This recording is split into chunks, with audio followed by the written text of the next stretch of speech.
Oye, recordarles que nosotros estamos en este mes, el mes de noviembre, que es una fecha muy, pero muy importante. ¿Ah?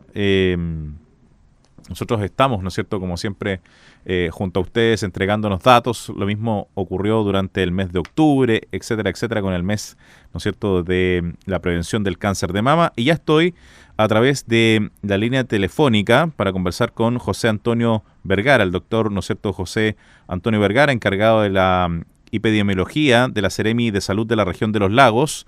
Y como les decía, noviembre es el mes de la diabetes, una fecha clave para visibilizar esta condición, reforzar, ¿no es cierto?, la importancia de un manejo. ¿Cómo está, doctor? Gusto de saludarle, muy buenos días. Hola, buenos días. ¿Qué tal? Sí, justamente, estoy muy bien y contento, agradecido institucionalmente, o sea, como representante de la Seremi de este espacio que ustedes nos conceden a esta hora temprano. ¿Y qué pasa con la diabetes en este mes? ¿No es cierto? Se celebra el Día Mundial, es el mes de la diabetes, el mes de noviembre, y es muy importante, ¿no es cierto?, la nutrición. Hay varios manejos en la diabetes tipo 2. ¿Qué nos puede contar? Mire, o sea, primero quiero señalar que este es un día que se instauró hace ya varias décadas, en 1991, y curiosamente es en homenaje a uno de los descubridores de la insulina como tratamiento, el doctor Banting. Es un homenaje a esa persona, pero que en realidad apunta a un problema de salud pública de enorme magnitud e importancia. Estamos hablando en Chile, por ejemplo, el último dato que tenemos disponible señala que el 12,3% de las personas mayores de 15 años tienen diabetes mellitus. Y esto es un problema muy serio. En nuestra región, incluso en esa encuesta nacional de salud, la última que está disponible, la proporción incluso fue más alta que el valor nacional, 13,3% de la población.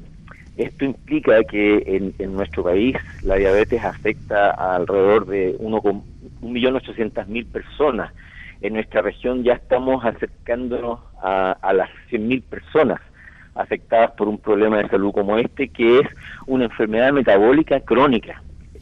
Cuando uso el adjetivo crónico me refiero a una enfermedad que dura toda la vida una vez que se instala, y por lo tanto hay que manejarla.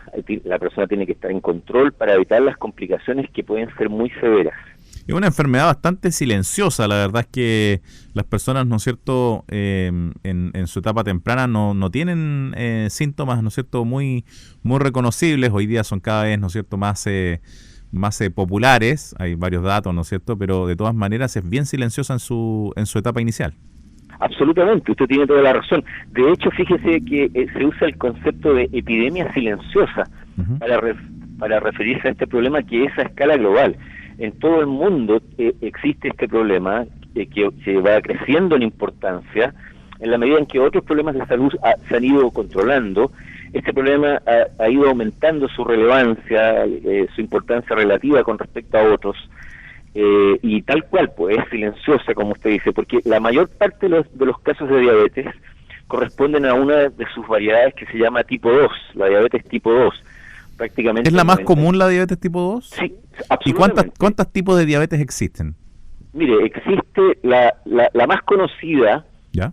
Que es la que uno identifica, si es de las personas estas que necesitan la insulina para poder vivir. Esa es la tipo 1, ¿Ya? pero en realidad esa representa una proporción bien pequeña del total de casos, y más o menos entre el 5 y el 10%. Ya. La otra gran parte, la inmensa mayoría, de más del 90%, es la tipo 2, que es la que vemos todos los días. Cada una de las personas que escucha este programa puede pensar en la tía esa que tiene diabetes, porque además está asociada también al envejecimiento poblacional.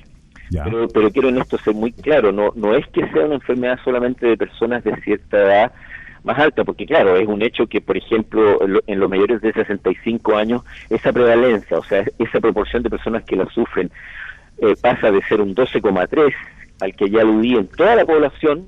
En los mayores de 65 años ya es un 30,6%, o sea, casi un tercio de los adultos mayores tienen diabetes mellitus. ¿Se fija? Pero no es un problema solo asociado con la edad. De hecho, está aumentando en todo el mundo, también en Chile, la presentación de esta enfermedad a edades cada vez más tempranas. ¿Y por qué? Porque paralelamente ha aumentado la obesidad y el sobrepeso, que es el principal factor de riesgo para esto. O sea, la diabetes mellitus tiene un componente hereditario, un componente genético que no se entiende muy bien, pero si uno tiene familiares que tienen diabetes, hay una probabilidad de que tenga diabetes mellitus tipo 2. Estoy hablando entonces ahora fundamentalmente de la tipo 2. Enseguida me voy a referir a otros tipos, ya que su pregunta apuntó a cuántos tipos, pero estos dos son los más importantes. Entonces, la tipo 2, que es la inmensa mayoría, tiene factores hereditarios, por una parte, pero también factores ambientales, que juegan un rol tremendamente relevante a la hora de que una persona que pueda tener la condición hereditaria finalmente se transforme en una persona que vive con diabetes mellitus tipo 2. Y esto es un fenómeno de la modernidad, de lo que estamos viendo en nuestro país. La transformación nutricional que hemos tenido para peor, porque digamos hace 50, 60, 70 años atrás uno podría decir que había un ambiente leptogénico. Eso es una palabra un poco complicada, pero indica que en general las personas tendían a ser delgadas, primero porque se consumía una cantidad de alimentos mucho menor, una mucho menor proporción de alimentos endulzados como ahora, o hiperprocesados, prácticamente inexistentes. Cuando yo era niño esas cuestiones no existían y no estaban tan disponibles como ahora. Y tercero, las personas hacíamos mucho más ejercicio. Los niños, yo me acuerdo que yo caminaba 10 cuadras a mi escuela y volvía todos los días. Eso desgraciadamente esas prácticas han ido desapareciendo y por lo tanto pasamos a un ambiente obesogénico. Entonces tenemos el componente hereditario que yo les mencionaba, pero sobre todo el componente ambiental, es decir, de cómo la sociedad ha evolucionado en este aspecto para peor, y mucho para peor. Ayer nomás salió un informe de la OCDE que muestra que nuestro país es el que tiene el mayor nivel de obesidad y sobrepeso de todos los países de América, solamente en segundo lugar después de Estados Unidos. Imagínense nuestro modelo de Estados Unidos. Nosotros vemos lo terrible que es. Las personas pueden ver en las películas, por ejemplo, la proporción de personas obesas, incluso obesas mórbidas que se ven en la cotidianidad en un país como ese, precisamente por esta alteración en una ingesta muy elevada de carbohidratos, de azúcares, de grasas, de elementos ultraprocesados, y el mínimo gasto energético. Las personas no se desplazan, las personas no caminan, las personas prefieren ir en colectivo a 3 cuadras más allá. Es una cosa muy impresionante que nos tiene con este problema creciente. Y la diabetes mellitus tipo 2, y con esto termino para que usted me pueda hacer otra pregunta, el problema es que además de ser crónica, es decir, que dura toda la vida una vez que se instala, es que si no se controla bien, conduce a daños muy graves. Y los voy a mencionar de inmediato. Puede conducir a la ceguera porque produce un daño muy importante en la retina, es decir, tiene un impacto en la visión muy serio, tiene un impacto en la función renal.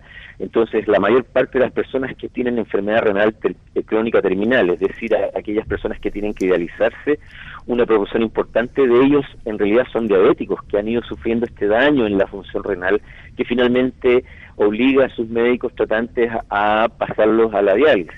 Y en tercer lugar se producen también neuropatías, es decir, alteraciones, dolores persistentes en las extremidades, y junto a eso el riesgo de úlceras en las extremidades, sobre todo en los pies. Entonces, por ejemplo, una persona diabética tiene un riesgo 10 veces más alto, o más incluso, mucho más fuerte el riesgo que cualquier persona de sufrir una amputación no traumática de pie, por ejemplo.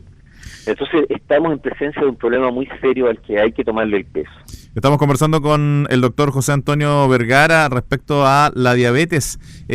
¿Hay algunos síntomas tempranos que la gente, ¿no es cierto?, puede de alguna forma detectarlo y poder decir, oye, se parece que estoy comenzando, ¿no es cierto?, a tener ¿existe la prediabetes o no? Sí, existe la prediabetes y le agradezco la pregunta porque es muy importante. O sea, el mecanismo principal es que esta es una enfermedad metabólica, es decir, en el procesamiento de la energía.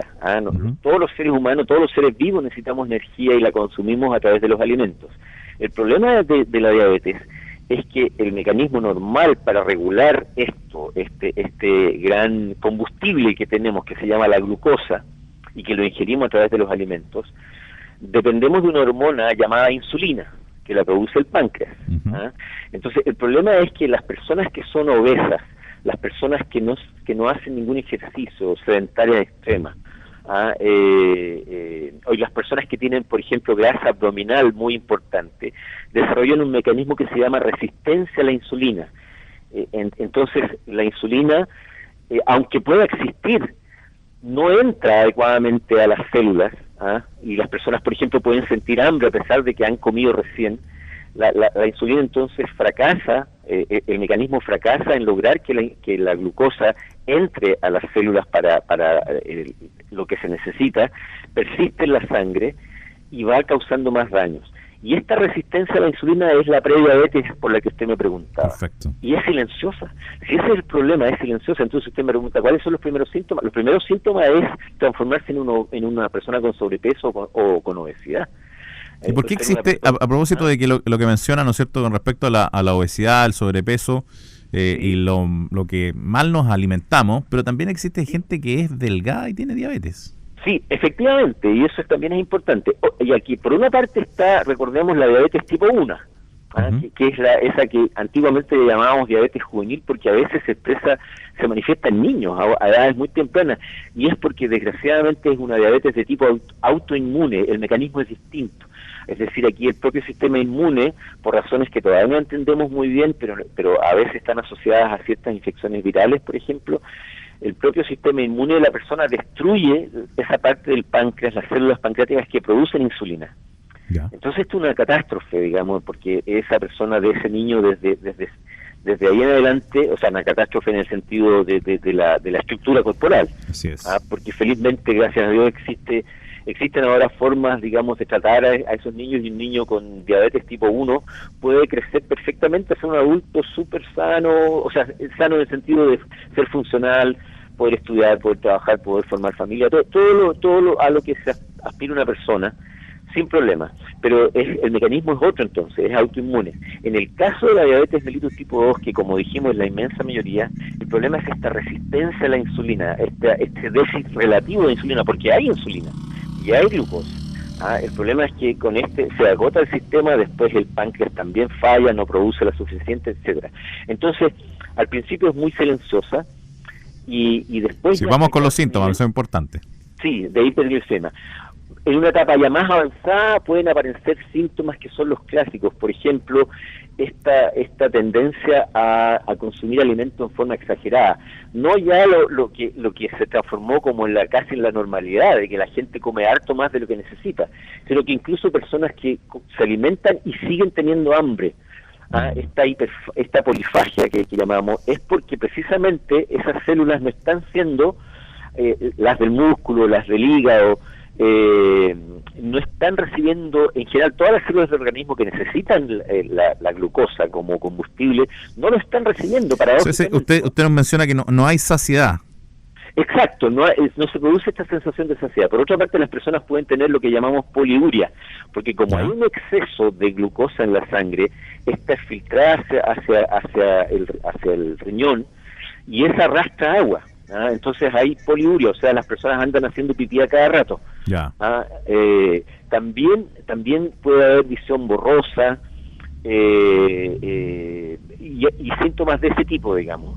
Y, ojo, a veces las personas consultan porque ya están teniendo uno de los daños que la diabetes produce con el tiempo. Por ejemplo, personas que tienen justamente limitación de la visión, o que ya tienen síntomas asociados al deterioro de la función renal. Y esa es una etapa ya avanzada. Entonces, ¿qué se puede hacer? Lo que se puede hacer en primer lugar es prevenir todos estos factores de riesgo que ya mencionamos. Porque la herencia y el ir envejeciendo, eso no se puede modificar, pues son factores inmodificables, pero sí, esto de transformarse en una persona con sobrepeso u obesidad, eso sí se puede evitar. Sí. Doctor, hay muchas alternativas hoy día de productos, ¿no es cierto?, que son complementos para el poder vivir mejor, suplementos nutricionales específicos para la diabetes, que ayudan a los pacientes, ¿no es cierto?, a alcanzar las metas de salud, especialmente lo que se refiere, ¿no es cierto?, al tiempo en rango, un indicador fundamental para evaluar el control glicémico. También existen estas maquinitas que son, bueno, relativamente accesibles, ¿no es cierto?, donde uno puede pincharse el dedo, saca un poquito de sangre y lo coloca en una wincha, ¿no es cierto?, para poder medir cuáles son las herramientas que la gente puede tomar en su hogar. Claro, mire, o sea, lo más importante me parece a mí, aparte de lo que ya mencionamos de la prevención, está los controles regulares de salud. Existe en Chile, por ejemplo, el examen de salud preventivo del adulto, al que toda persona tiene derecho, incluyendo si es ISAPRE. Y eso es gratuito en todos los centros. Sí. Exactamente, y se hace la prueba de glicemia y se establece. Entonces, hacerse ese examen regularmente puede ayudar muchísimo, porque claro, las personas se pueden autotestear, pero es preferible que estos hagan un examen con un laboratorio reconocido por el Instituto de Salud Pública, que mide, por ejemplo, no solo el nivel de glicemia en la sangre, sino que además otro indicador muy importante para nosotros que se llama hemoglobina glicada o glicosilada. Ese es un indicador muy importante. Entonces, y yo preferiría invitar a las personas a que estén en control de salud en su respectivo centro, por ejemplo, los CEFAM, y que allí entonces periódicamente tengan los exámenes que se requieren, porque el control es integral, incluye además el aspecto de la presión, el aspecto de los lípidos, es decir, de las grasas, en sangre y todo esto. Eso es muy importante. Y lo segundo, entonces, respecto a lo que usted me decía, los suplementos alimentarios y todo. Mire, en este aspecto, antes que eso, yo insistiría en lo siguiente. Por ejemplo, hay que erradicar las bebidas azucaradas o incluso endulzadas, porque la industria alimentaria hace este marketing, por ejemplo, una bebida sin azúcar, pero resulta que, o un yogur sin azúcar, y las personas de buena fe compran eso, pero resulta que no tiene glucosa, por ejemplo, pero tiene otra forma de azúcar que finalmente ejerce el mismo daño. O a veces cuando son edulcorantes artificiales también, bebidas de ese tipo, el organismo no sabe que eso no es azúcar, igual secreta insulina, y entonces el mecanismo negativo en que se va generando resistencia a la insulina, esta alteración metabólica, se produce igual. Entonces esas bebidas endulzadas con edulcorantes artificiales son igual de dañinas. Así que nosotros, fíjense ustedes que proponemos volver a lo que yo les decía hace 70, 80 años atrás. Cuando yo era niño, no hace 70 años, todavía no soy tan viejo, tomábamos agua.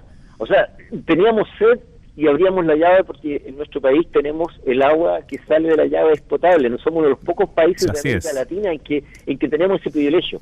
Tomemos agua de la llave, punto, por ejemplo. Entonces, y alimentémonos con lo que sabemos. O sea, hay que volver a las legumbres de nuestra abuelita, hay que volver...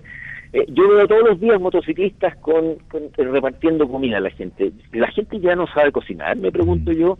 Ya no hay personas en las distintas familias que hagan este gesto de amor de preparar los alimentos para el resto, porque esa alimentación es mucho mejor que esta otra de cuestiones ultraprocesadas, llenas de sal, que son dañinas. Entonces, sinceramente, y le agradezco su pregunta porque aprovecho de hablar de esto, antes que pensar en suplementos y todo eso, volver a una alimentación completa y variada, frutas, verduras, legumbres, comer harina normal, ojalá incluso pan con harina integral, cantidades moderadas, comer moderadamente, de todo un poquito, bien variado, y no en exceso, y evitar todos estos alimentos ultraprocesados de los que los supermercados están llenos y son súper atractivos, y todo el marketing que tienen, pero hay que aprender a prescindir de eso. Además que a uno le va a ir mejor en el bolsillo, va a ahorrar harto más.